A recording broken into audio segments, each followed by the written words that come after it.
Hello, so here we have a 1987 Harris Matchless G80. Harris makes spares for the original Meriden Triumph Bonnevilles, and after Meriden went bust back in the late 70s, they managed to make Harris Bonnevilles, which are fundamentally the same bike, under license from John Bloor, who then owned the Triumph name. When Bloor reclaimed the name, they wanted to continue making complete motorcycles and had also acquired the Matchless brand, which is a very fine old English brand. And this was born, and what it is it's a British made frame with a Rotax single cylinder engine, Italian bicycle parts, so the tank is a Laverda Alpino or a Montjuic, the forks are Marzocchi, the brakes are Brembo, the wheel rims were Radielli, the seat I think was a Bonneville seat but with a different cover, the switch gear is Italian Bonneville, late Bonneville, and the clocks are Veglia as we call them, which are also Italian. It did have originally great big indicators, but I've changed those for smaller Bonneville type ones. The engine itself is fascinating. It was used by the military extensively, came in 350 and 500cc forms, latterly also bigger sizes.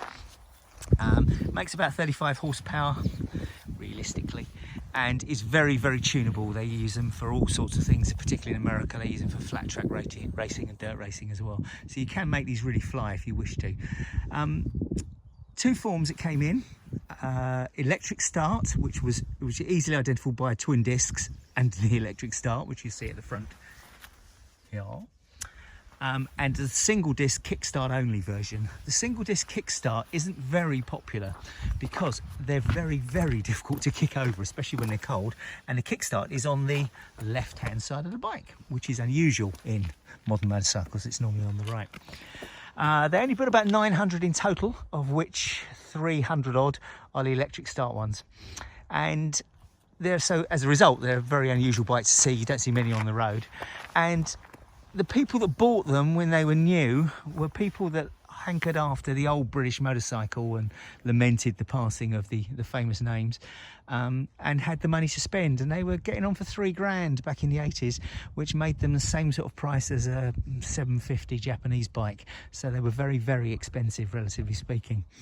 I bought it not expecting to like it, to be honest. I thought it would be a bit bland, but in fact it's become my go-to sort of classic bike. It's 35 years old now and is suitable for VMCC runs. It's eligible for them, and it makes a perfect day-to-day running motorcycle. Cam belts, which sit inside here, changed every 12,000 miles, take about 5 minutes. It's got built-in oil filter, so again, cartridge oil filters. The whole thing's very easy, very simple to look after. Corrosion was a problem. Most of them now will either have rotted away or have been rebuilt, but they did come with stainless steel mudguards, and this one has had the wheel rims changed for stainless steel spokes and stainless steel rims.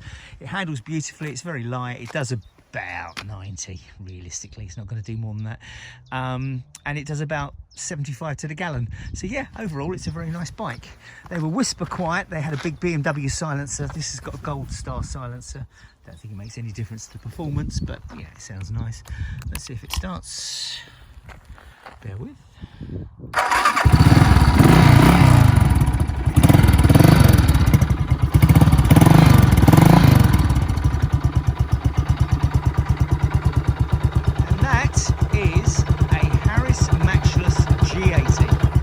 I hope you like it.